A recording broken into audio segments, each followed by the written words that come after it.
Good morning, everybody who is hopefully attending this little presentation of our Media Kit for 2026.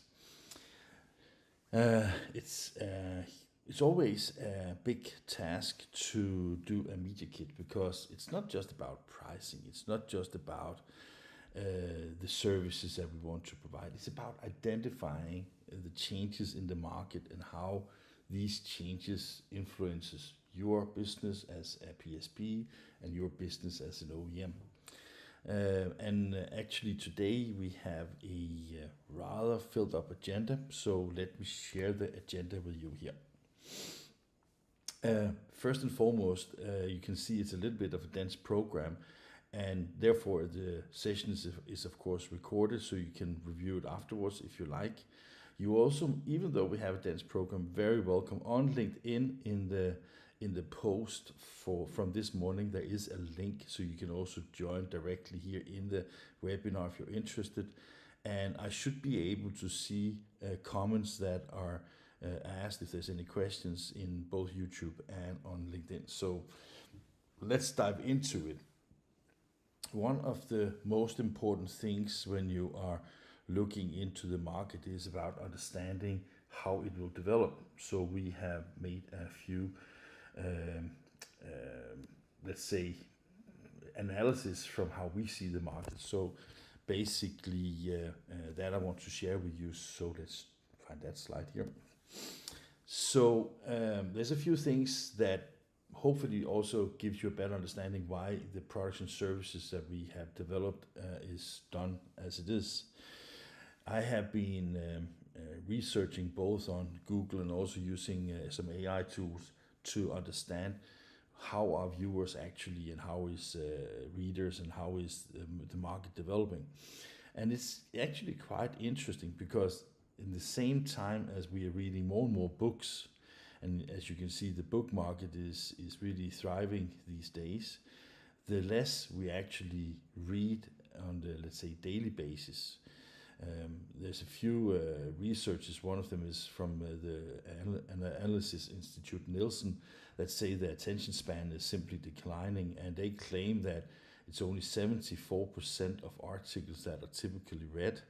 I don't know how they measure that, but the interesting thing is that if you have long articles, there is a tendency in the market that there's fewer people that will read it. And it's kind of interesting to think of, because if you think of a typical way of communicating is that you make analysis of the story you want to tell, then you tell the story, and then you have a conclusion. And if people never read a specialist conclusion, we actually need something, because we need something to discuss from, and that is something that is very important. So the way that we see it is that when we write stories in, for example, Max, which we will come back to later, we have decided, okay, this needs to be on the spot, of course, but it also needs to be short and sweet, and therefore we have also taken that medicine ourselves. And see, we already have Chica is joining here. Okay, good. Good morning, Chica. Maybe it is an error. Good morning, Chica. Okay. You are live here, so welcome on English. Thank you for having me. Yeah. So you just decided that, of course, you should be part of our little webinar here this morning, right? I mean, the more you know. Fantastic. I just see here how I will get you to my. I think I do like this. Yes, here we are. So we are now both in the spot here. So, Chica, do you have any questions, or do you want just to follow along and then you can comment as you wish? You absolutely follow along to see Okay, what you have prepared, and then if I have extra questions, I'll that's be here to more than question welcome. them. No, so to continue what I just started is that we basically see there is an attention span that is shorter than it used to be, and therefore we believe more than ever than that the omni-channel is becoming important, because I don't think it's because people don't want to have information and knowledge. It's just about how you consume information depends on which situation you're in. I mean, if you drive in a car, you should not watch one of our movies. But if you drive in a car, it would be great to listen to a podcast. If you want to dig into some technical details on a very high level, it may be very good to read this when you have the time, and often also if you are in a decision process. So if you don't have a media that basically takes this into consideration, you end up in a situation where you basically have a lot of content created, but nobody consumes it. And that is, of course, not good. We have also, when we look at how our viewers on English TV behaves, we can see there is a typical thing that local language and country-specific information is way more important than we actually thought. When Enki started 14 years ago out of Denmark, my friends thought I was crazy doing it in English, but the Danish market was maybe a little bit too small, so I was very, very focused on trying to do this in English all the time. Today, Enki is delivering content in multiple languages, and as you may know, both English News and English TV, we have all our content today is created with 15 languages as subtitles or as 15 different language versions on English News. This is not just because we think it's fancy to do, but it's because we can see that it actually plays a role in consumption. So that is like one of the trends that we see. Another thing we also see is that marketing budgets will shrink.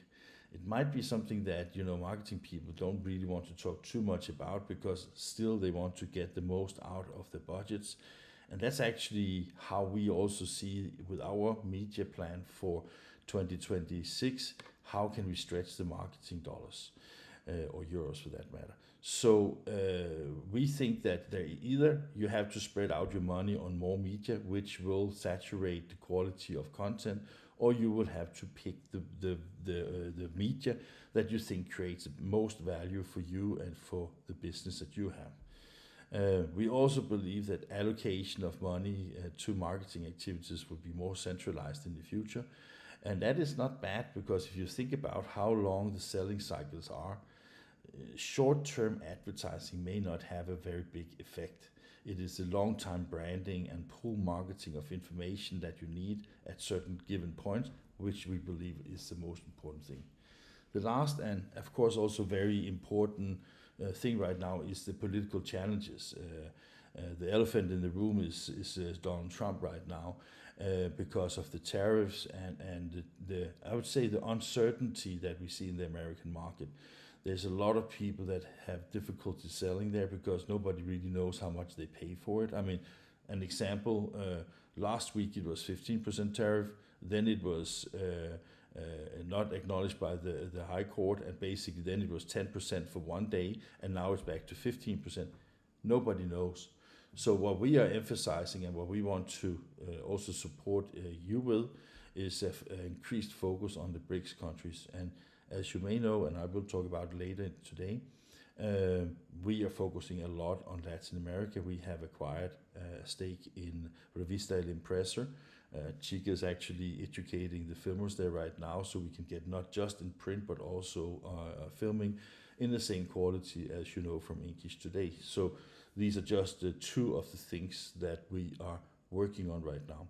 So before moving on to the next slide, Chica, do you have any questions or comments to? I mean, I guess that for people that don't know, we have a mornings meeting almost every morning. You, me, Henrik, Wayne, and every Thursday also with Nayeli and Pat from the Western Hemisphere, to use a very popular term.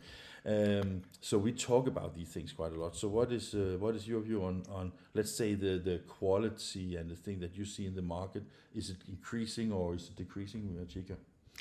I mean, in a way, it is increasing the quality because you can have really good talent now on the local basis. But what I see most, and what is for me the most important, is, like you said, consistency. Everybody can grab a camera, everybody can have great equipment, but how to use it in consistency doesn't matter what the conditions are, no matter where in the world you are. that is the most important thing, the consistency. And that is, I think, like you said, we are building up a new team in Mexico and everything else.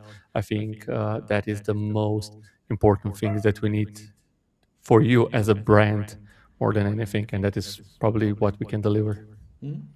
Great input. Thank you, sir. Let's move to the next topic because, as I said, we have a tight topic, and this was for the first 10 minutes, so let's move on here. The next slide is about editorial standards and numbers. Oh, I got you 2 times, Chica, here. Oh, what happened now? I think that Chica left the building here. I don't know what happened here. Well, okay, I continue. It is about the editorial standards and numbers. These are things that are, questioned often because why is it that we don't want to accept, for example, why is it we don't accept scripts? Simply because we see ourselves as a journalistic media. That basically means that, as I also said many times in writings and in discussions with other people, the question is not about who pays the bills. It's a question who asks the question. That is and will always be the most important thing. And if you have something that is marketing driven, where they want to have a specific objective mentioned as part of the communication, that's fine for brochures, it's fine for collateral, it's fine for exhibitions, it's fine for everything, as long as you know as an audience, you know that this is advertising. We don't see ourselves as an advertising channel. We see ourselves as an unbiased, always on your side channel. We ask the questions we find necessary and important. We don't prep people, so it's also very easy for them to answer because it's from the heart. It's not something that they have to rehearse. It's not something that they have to spend a lot of time on trying to understand these kind of things. So for us, it's very important to have the journalism versus marketing because we want to be reliable, independent, and I think also when the day is over, it converts better. If we have made a story about a Heidelberg or Koenig & Bauer or HP, a Canon machine or whatever, it's always in the context of the business. It's never about the specs and the quality and all the things that matters to you as well. Because how could I, as a voice in the industry, how should I be able to tell you which press is the best or which binding equipment is better than others? Because that requires a lot of years of experience working with these kind of things, and you as a printer, you know that much better. But what I do know about is that how does that influence your business if your investment is too high, too low, if your utilization is too high, too low, and all those kind of things. And it's that in that perspective we look at the investments that you do as a printer, and that's why we think that this integrity and this unbiased information is tremendously important.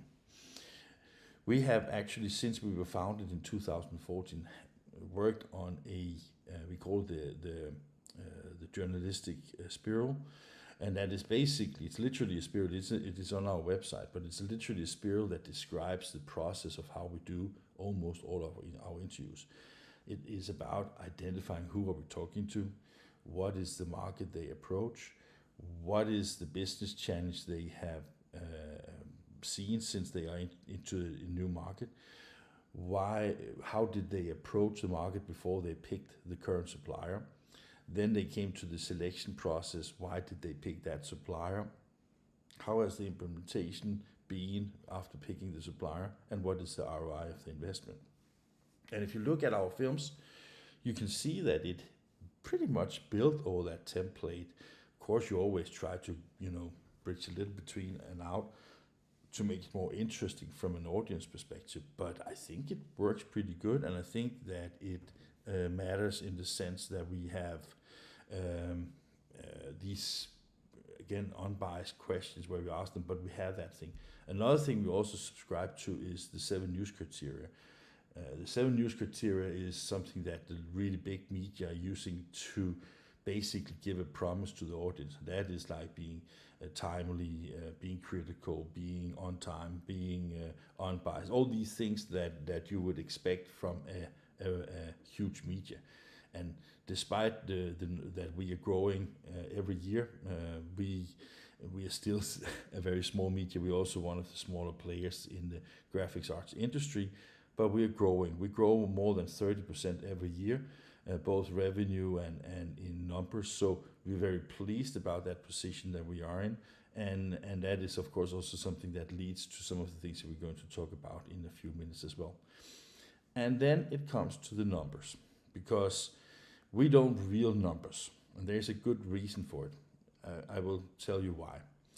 First and foremost, when we started Inkish, it was meant as a production company. We wanted to have a distribution, because think of that, 14 years ago, 12 years ago, 11 years ago, 12 years ago, there was almost no of the current print media that had a website where they offered video distribution. YouTube was started like becoming really popular in 2008, 2009. So this is just like 6-7 years after YouTube became more or less mainstream. So when we started, there was no option. We wanted to be the filming company with this journalistic integrity in our view. We also wanted, because I'm out of Denmark, and Denmark is too small a country for having your fantastic dreams built on the printing industry when there's less than 500 printing companies back in today, right? So I had to do it in English. And when you do it in English and you do it and you want to have an international approach from the beginning, obviously that also gives you a different numbers, because yes, in some of the incidents we have very large numbers, in some incidents we have very low numbers. But if you look, I can give you a concrete example. For example, on the media kit for printing impressions in the US, and that is set with the greatest respect for our friends there, they write in their media prospect that they have 70,000 impressions a month. That's way less than we have. But we have to think about it like this. Our reach is across the world. There is mainly in the US. So as an American media, they're way more important than us. So if I gave you the numbers, say that we have 200,000 or 130,000 or whatever it is, you could not say that we are better or we are better media than printing impressions. We are not if you're communicating to the American market. But if you're talking to the C-level on a global market, I still think that Inkish is maybe the only media that today reaches the C-level across the globe at the same time. And then you can, of course, ask yourself, is that enough for justifying the investments that we do with Inkish? We think it is, and we can see that almost all of you that invest in Inkish never do it only one time. It becomes a partnership, it becomes something we develop, it becomes something that is recurring. Is that because we don't want to share the numbers? No. It's also because sometimes we even not can, because every time people buy a film from us or get recorded also for free from us, we always put a Dropbox at their disposal so they can always take their films and put on their own website if they like. But I can't measure what is going on our partners and their partners' websites, because it's not a share, it is an actual physical copy that is being distributed there. So obviously this doesn't make sense. But we do give the numbers on events and on our breakout media. The breakout media is Revista, for example, in Mexico, and it's Printing Connect online. It will also be for Inkish Germany or Inkish Deutschland when we get to that. And it's also for specific events. So, for example, Drupa, we had 653,000 unique viewers across all 11 platforms that we were distributing on. So that means that was not an Inkish achievement in itself, because we work with our friends in Italy and Poland and Scandinavia and Australia, and everybody shared that same content. I will, however, say that out of the 653,000, we had about 362,000 on Inkish. So again, Inkish as a global media conglomerate has become really, really big. Then on the breakout things, for example, in Germany, We are now setting up a company starting August 1st, and not a company but a channel, a media channel. And when we start, we of course don't start on zero, because we have of course delivered films both in German and to the German market for a long time. But this is a new channel with German speakers and German hosts. It will have a totally new business model around it. It will have totally new measures. It will be something that we believe is a good addendum to the existing media in the German market. It will be cheaper, it will be a little bit faster, it will be new in many different ways, and it will be measurable. So for people that are looking for marketing opportunities, we believe that the model that we're working on in Germany is quite outstanding, to be honest. But let's see when we get to that one. The next chapter is what are we actually doing from a product perspective. I think that one of the most important things that we are offering in 2026 is, we call it global pricing. We believe that, remember when I started this, I said that some of the changes in the developments we see is basically a market where there will be less money, basically. We also have a market where there will be more centralized, some of the decisions on how you market your products and services. So we thought that, okay, if people get lower prices from us, they can get more marketing communication out.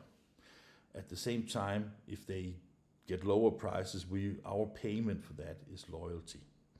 So we have built a tier program that basically means that if you buy 4 films from us, and you don't have to pay upfront, but if you commit to 4 films, you become a tier 1 customer.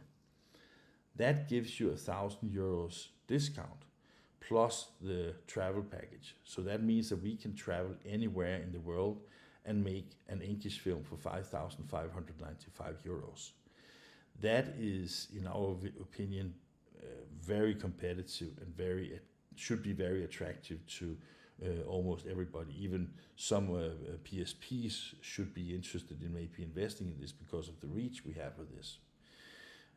If you buy 6 films or commit to 6 films, we give you free coverage at 5 trade shows. The trade shows that we are covering this year for sure is Expo Grafica in Guadalajara in Mexico. We are doing FESPA in Barcelona, Loop or Label Expo in Chicago, Printing United in is it Las Vegas this time? And then we are having All in Print China in Shanghai in the autumn. Those 5 expos we cover under all circumstances. So if you commit to 6 films, we cover all of these 5 events for free. If you commit to 10 films, you get a blog post written by me, by Pat, by some of our freelancers that can help you driving traffic to your website. Again, when we do things, we cannot endorse your products because we don't know them well enough. We can endorse technologies and directions, and we can help you with this SEO in order to get traffic to your website. That is the kind of service we can offer.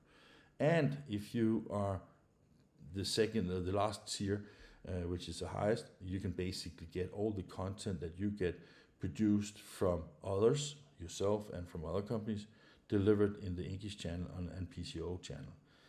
So you can see that we try to say that the more you spend with us, and I can tell you guys that the prices and what we have been surprised, not so surprised, but a little bit surprised so far still, is the fact that we have already, where am I now, just to see, is basically, I forgot to show you one thing, I just want to get back to you in a second about that. We basically say that even the smaller companies that we've been talking to now think that this tier program is attractive because the prices are now so low that some of them even think of this as an opportunity to work together in a new way. And I don't understand this because I had a slide prepared for something called Collab. Collab is essentially that if you are more, don't don't understand this. Okay, sorry guys. But collab is basically that if you are more companies that, let's say that you have sold a press and some binding equipment and some software. Instead of sending out 3 different teams filming them, if you send us out to make the films for the 3 vendors and the customer, basically you can share the cost, and that makes it cheaper for everybody as well. Takes less time for the PSP as well, so there's a lot of advantages with that. So I will just move on very fast here. LATAM, I mentioned that it's an important market. It's 750 million people in Latin America. There's more than 60,000 printing companies, and the GDP has over the past 10 years increased by 60%, and every country except Brazil speaks Spanish and is a growing middle class. That basically means that you're not depending on, okay, now I can see what happened. I have forgot to put one slide in. That is why we suddenly get to 1040. Okay, now I'm a little bit more relaxed now. No, so basically, with that huge market, we believe there is a huge opportunity for what you may lose as a vendor in the US market. You may be able to get covered by focusing on the BRICS market, and the Latin market is where we have started. Revista El Impresor is an amazing story. It's a 40-year-old trade media being printed in 8,000 copies 12 times a year. And as I said, we are educating filmers right now. And basically, Nayeli, who is our CEO in Mexico, her job is, we're doing a few changes to Revista now, and we want to have them fixed first, so to speak.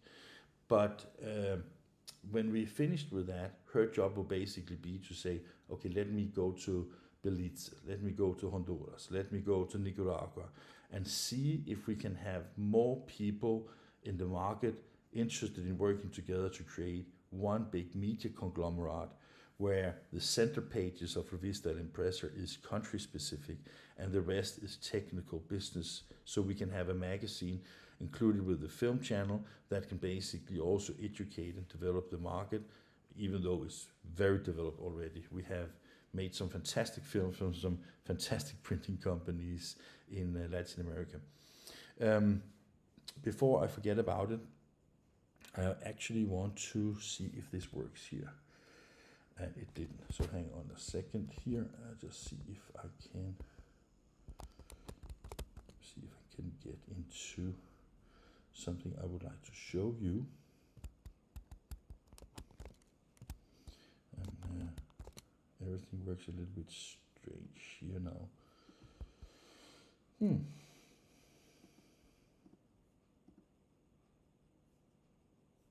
Nothing actually works, I can see. Okay, I would have liked to show you something that is, okay, here it is. Where is that? Now you can see that we have a campaign video. That's actually a new software that we have developed for English Germany. It will at some point also be used in other countries. I just need to figure out where it is so I can. So it's in Safari. Okay. Alrighty. So what you see here is still a beta, so it's not finished. But one of the ways that we want to create something that we believe is really interesting here is that we go to this website here, and then I say I would like to create a campaign. So let's just so you can see here it is. I see the engines are working on right now, but I create a campaign. I call it webinar test, and I put it in draft status, and I say this is to an example to show what we are working on. Now I can say I would like to go by, let's say, a specific country, let's say Germany. And you can see it's only 62 companies, so it's not the live database. And I would like to have printers as one, and there's 4 companies. So here basically I filter the type of companies that we are working on right now. So if I don't pick anybody, there's 62. And then I can put in a film for this one, and I could actually say I would like to have 2 films. So now I have 2 films, and now I submit this to the system. You can see webinar test draft, 62 recipients, 2 films. And when I click on generate QR codes, it now generates all my, just go to the campaign here. And you can now see that in Germany, because it's still a beta, you should be able to see a country of Germany, and basically you can see that it says 59 here, and there's a few dots around the country. So now we can basically see the QR codes for the films, so people can basically follow the actual live viewing of the films that we are sending out in the country.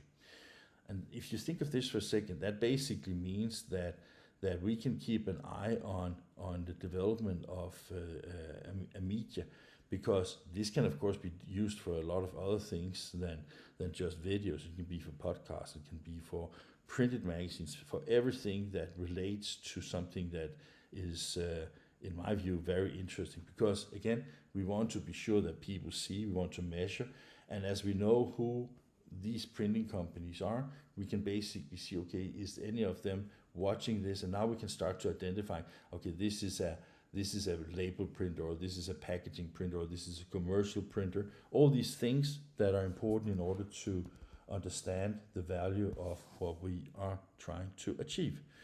And I think that is, of course, extremely important in many ways.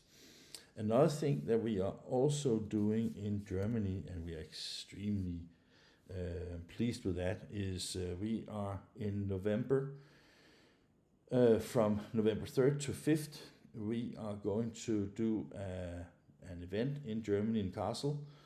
We call it Inkish.flow. And basically it's an event that we are doing together with Probo. My colleague Henrik is working hard and is going to visit Probo in next week or next week again. So we get everything aligned, and then we can start pushing it out and market it. But the idea is to create an event that actually is focusing on workflow, robots, MIS, print software. And the reason why we find this is very important is that because if you go to these more generic trade shows, you have limited time, because you basically need to go and see tons of different equipment.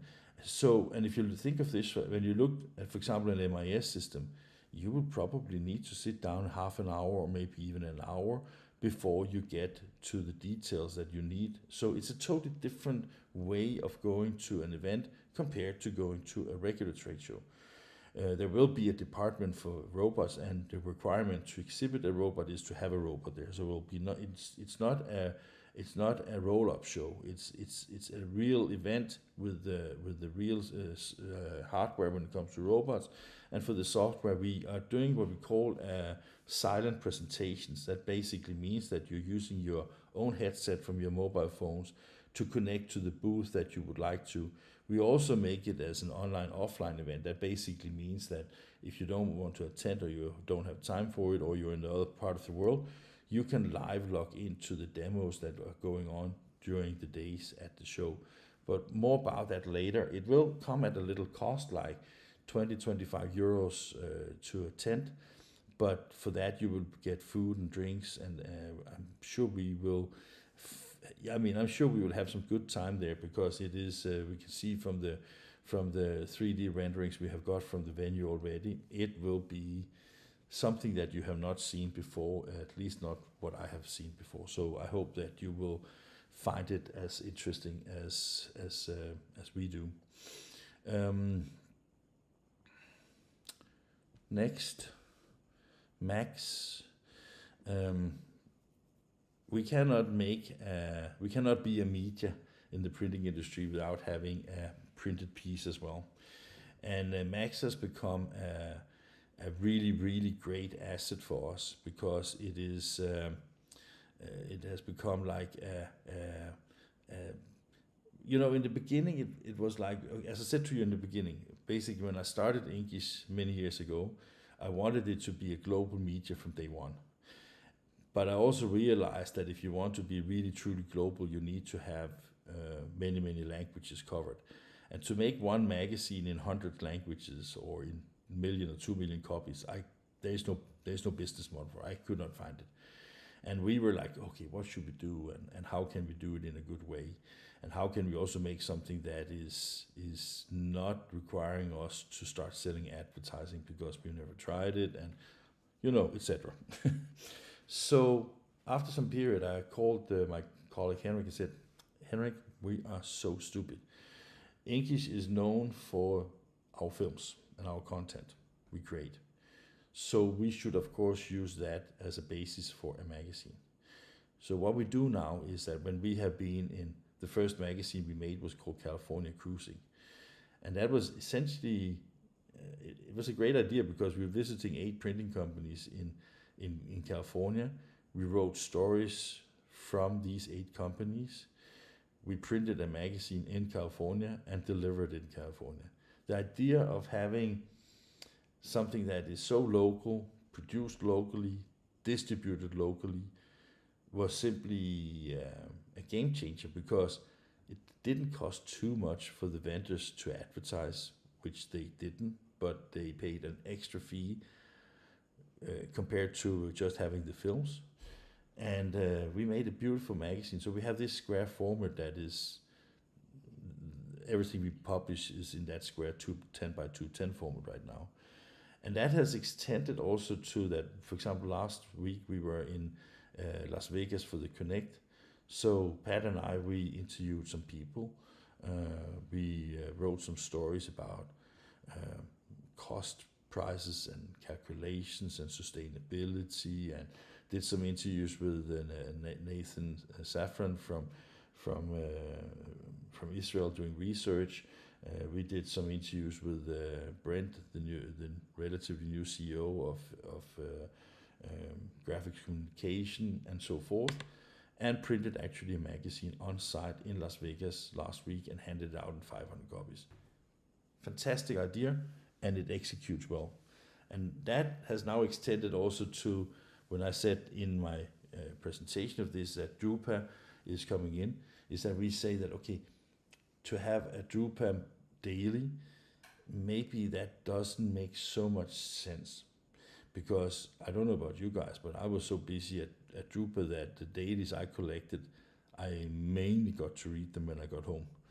And therefore we have decided that we, like we did last time, create a daily, not a daily Drupa, a Drupa Inkish in-flight magazine. And basically that's a 152 pages magazine. And this magazine will be sent to your personal mailbox minimum 2 weeks before you're actually on your plane to Düsseldorf. And it will be a magazine where you can plan what to see on different exhibitors and booths, and also in the city, and all the things that are important when you go there. And we think that makes sense. You're sitting, if you're from the US or from Asia, you sit 10, 11 hours in the plane. Why not just read a little bit about what to expect when you get to Düsseldorf, and then basically have a good plan and have a guidance from us. And we think it's so great. So we have started to market and advertise. We're doing that. We have also decided that we will be the most ambitious project for us ever. I don't think we can manage to do that, but we have set an objective for making 1,000 interviews at Drupa. So let's see if that at all will be possible. I just see if I can show you the. It's funny because I have prepared all the screens, and none of them seems to work very well. It's unfair. You can see that, right?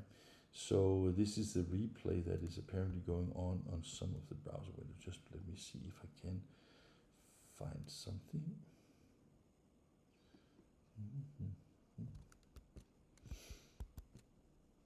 It's more a question about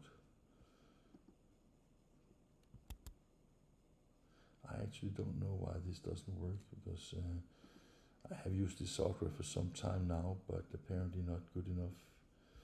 No, okay. Okay, here we are. Let's see if it goes back to my live thing here. It did. Okay.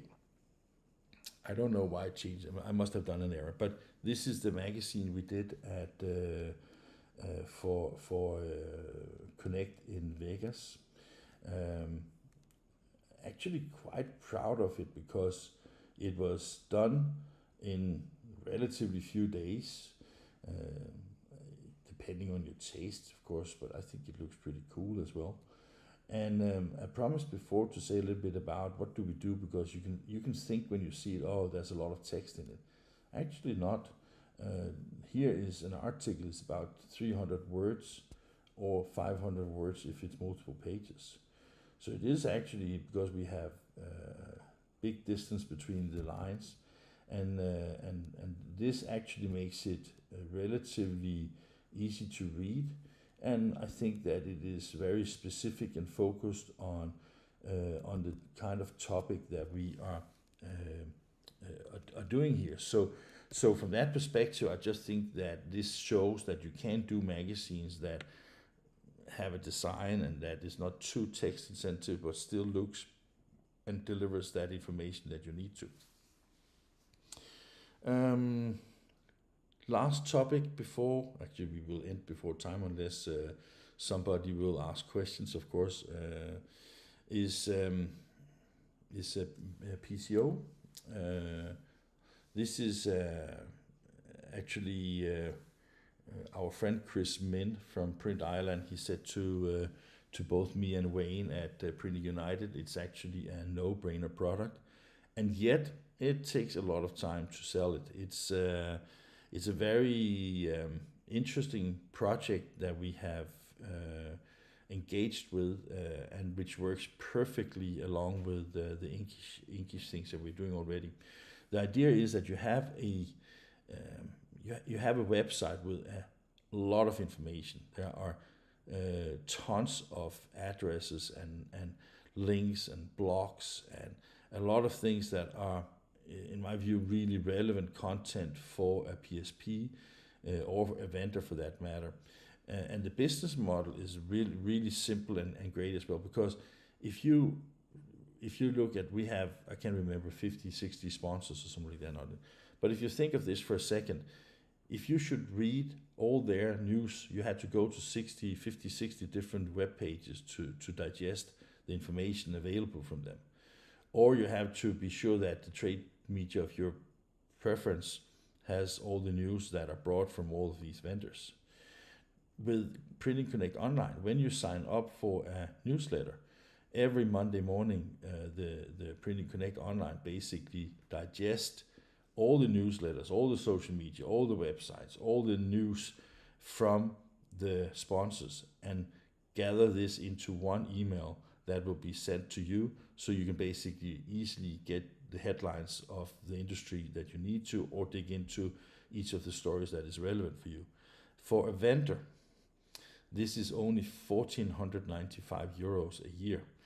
And to put that in perspective, we send out the newsletter in 94,000 copies every week. That basically means that for 1,495 euros, you get almost 5 million impressions. The cost of impressions here are so tiny that I honestly don't understand why, especially let's say the ones that produce content on their own website and maybe spend less on marketing, why they don't sign up for something like this. Because as Chris Min said, in a way it's a little bit like a no-brainer here, because you get a lot of value for a very relatively tiny investment. So I can only recommend you to go into printing-connect.online and check it out, and reach out to Henrik or Wayne if you want to be part of a community that is growing and where we also have some quite good plans for the future.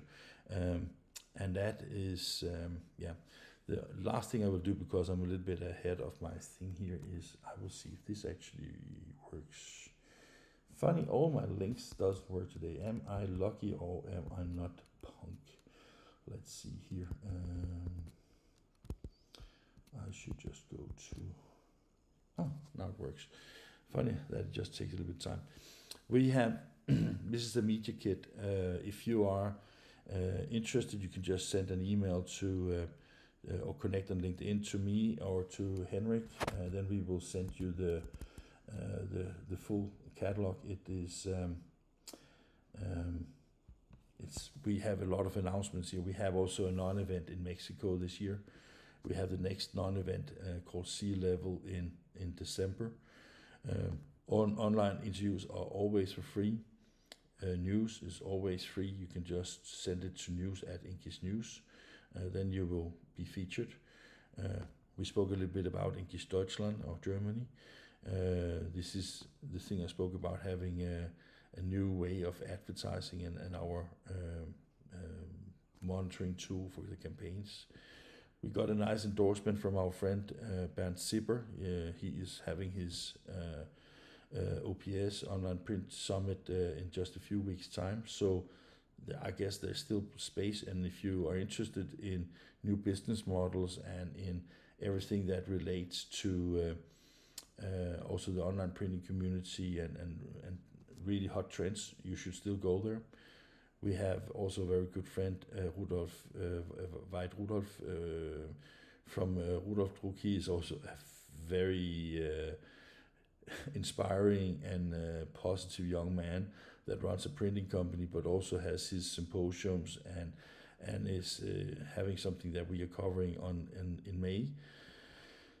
Our workflow automation event, as I spoke to you about, we are introducing online advertising on Inkish News. Very soon we will send you information. That is also, we also try to make that into a new type of advertising, but we'll share with you later. And then of course our core product, Inkish Perspective, I call the best storytelling and filming. Inkish Light, which is, or Perspective Light, which is also really great. You get 8 films for 8,000 euros. So again, this is something where you can share it if you are a distributor or an agent. You can share it along with some of your vendors and you know, basically get yourself covered. And just think of this: you cannot ignore that films and how modern media actually works today. It is simply something that helps you grow your business. Mexico, if you buy a full package from us, you get 12 pages of advertising in it. We have special prices for filming in Mexico Latin. They will be in Spanish only, so just so you know. And here is an example of how we can combine different products in order to get the tiers, as we spoke about. Then we have the different things. We have the walk, which is like a technical presentation of equipment. We have done some quite great and in-depth from several different companies now. Testimonials. We call it demand film, is advertising films for the printing industry. So this is to drive traffic to get more customers into our business. The collab I spoke about, like a ride share but with films. And then our global pricing, and yeah, I love this little Frenchie here. So of course I had to put that into the design in order to just show the number one loyalty from an animal. I guess I think a lot of you can actually recognize yourself in that. Our distribution, collaboration, exhibition services, FESPA, Loop, vendor events. We again partner with Hunkler for Innovation Days 27. Chica and I are going to do the first pre-films with Matthias Anaheim and his team already in a couple of weeks' time. Very excited about it. And Max and Mac, yeah, you can see we have so many things, and we are actually very excited and proud of everything right now. So I hope you like this presentation here. It's always strange to sit and read up to a screen where you don't have a live audience. And I hope you liked what you saw and heard, and sorry that there was a little hiccup with my screens and that I forgot one slide as well. But that is how it is when everything is a one-man show and live. And I just want to say thank you for being here, and also thank you for your support during the years. The growth we get is by the friends we have from the PSPs and from the OEMs, and the results we deliver. I think that it's no comparison that Inkies has delivered more content from printing companies than almost any media in the world. It's funny to think of that we have done more films from American printing companies than any American media has, and we are continuing the journey of becoming innovative and being hopefully the ones that can help supporting the industry moving forward. So again, thank you very much, everybody, and with that said, see you soon.